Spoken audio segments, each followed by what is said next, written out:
Imagine your husband sliding a spreadsheet across the table and realizing your entire marriage has just been turned into an invoice. Is that fairness or financial abuse dressed up as math? On a quiet evening, a spreadsheet turned a home into a boardroom. She watched as he scrolled through rows and columns laid out with surgical intent: housing, utilities, groceries, insurance. 2 neat columns marked him and her. He talked about partnership and equality like he was presenting to investors, not speaking to his wife. Then her eyes landed on the line she'd missed: past expenses, wedding costs, a number so large it sucked the air out of the room. In that moment, it clicked. He wasn't just talking about splitting bills.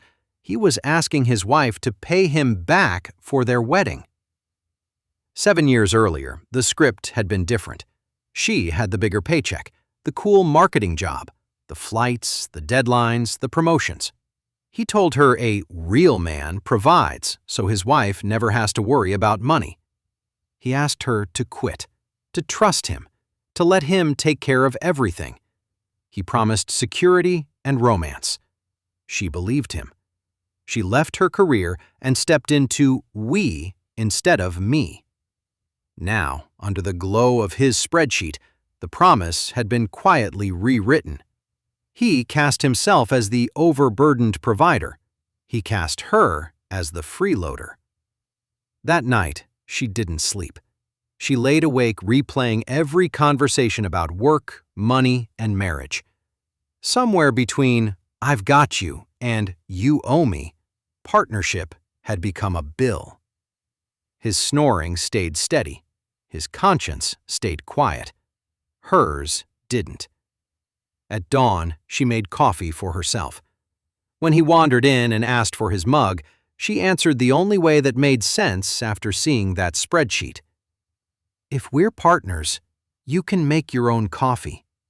He laughed, irritated, said this wasn't about chores. This was about finances and respect. He quoted podcasts and coworkers, men waking up, husbands used as wallets, wives playing house. So she decided to answer in the language he respected most: numbers. While he worked, she made her own list: cleaning, cooking, laundry, meal planning, groceries, scheduling appointments, organizing paperwork, tracking bills on autopay so nothing was missed. She looked up actual rates: house cleaners, personal chefs, laundry services, errand runners. She gave every task a conservative number of hours.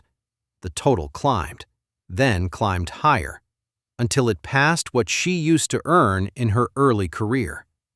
The numbers didn't lie. She had been working all along, unpaid, unseen. When she showed him the breakdown, she was hoping for a moment of clarity. He laughed.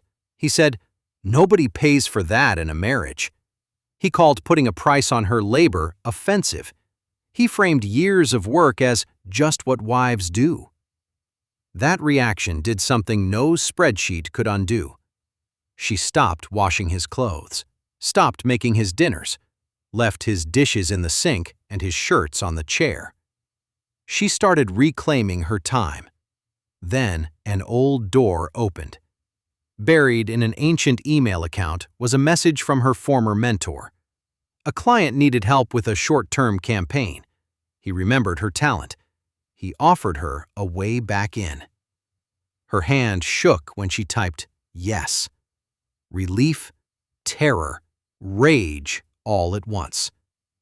She set up a small desk in the guest room, took calls when he was out, kept the scope and the pay to herself. Her survival instincts whispered the truth. She needed something of her own.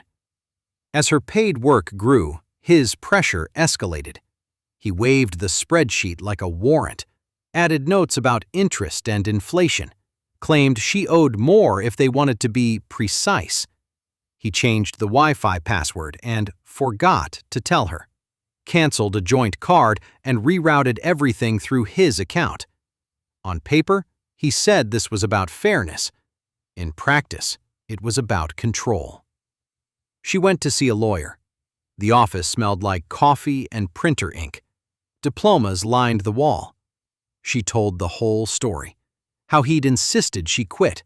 How he'd promised to provide. How he'd later invoiced her for the wedding and tried to pass it off as equality. The lawyer listened and named it plainly: financial control. In their state, those years running the home counted. Assets built during the marriage were marital property. His wedding invoice had no legal basis. She walked out not just with options, but with her spine back. Family pressure swarmed next. His mother reminded her of the generosity they'd shown. The wedding paid for, the down payment helped. She praised her son for being a provider, framed his spreadsheet as just updating the system. Her own mother, at Sunday dinner, asked the classic questions. Had he cheated? Hit her? Done something unforgivable? She said, "He handed me a spreadsheet and asked me to reimburse him for our wedding." The table went quiet. Her sister snapped first. Who sends their wife a bill for her own wedding? Years later. Guilt tried to creep in. Relief met it at the door. She said she wasn't asking permission. She was telling them what was happening. She became meticulous. Bank statements, tax returns, receipts, backed up, printed, tucked away. A separate bank account opened. Payments from consulting flowed into a place with just her name on it. A lifeboat built plank by plank. The breaking point came on an ordinary day. The sink was full of dishes from meals she hadn't eaten.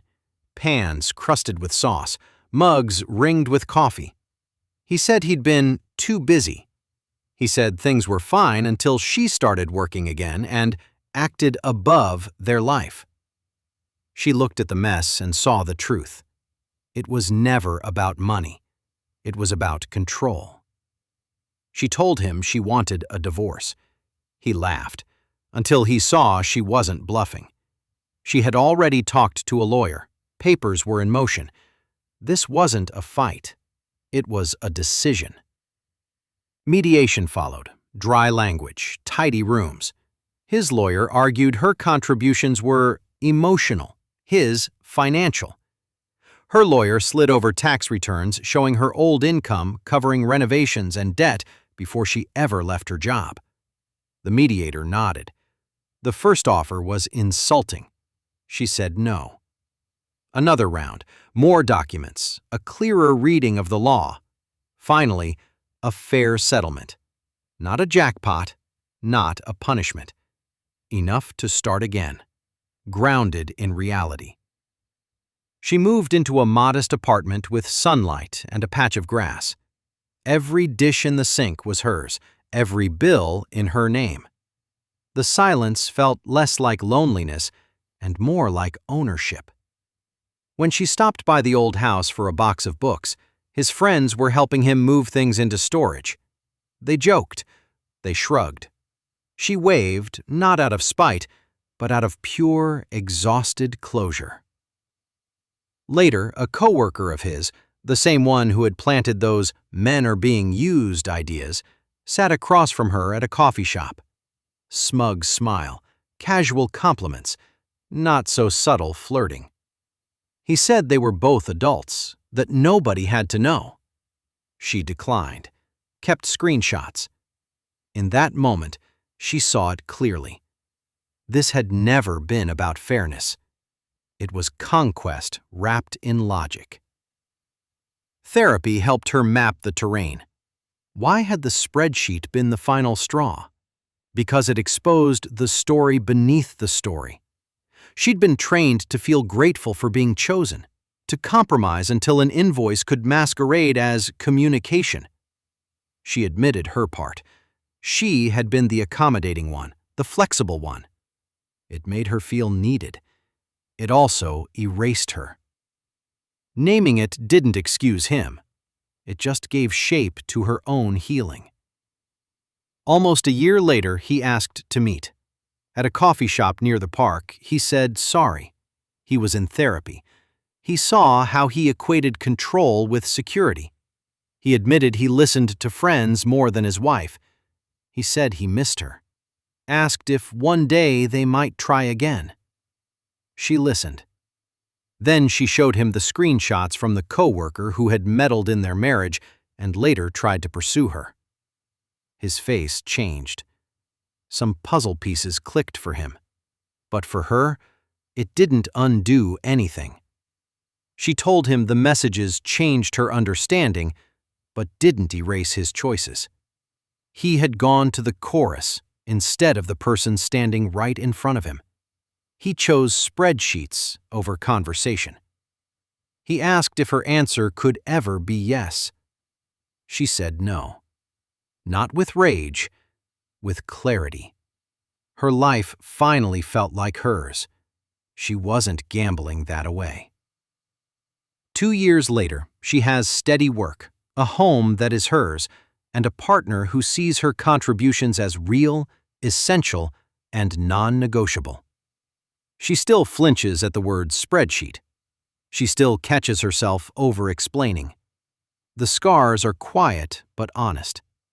She hears he cut ties with the coworker. She hopes he truly learned. She doesn't wait around to find out. Because here's the real lesson.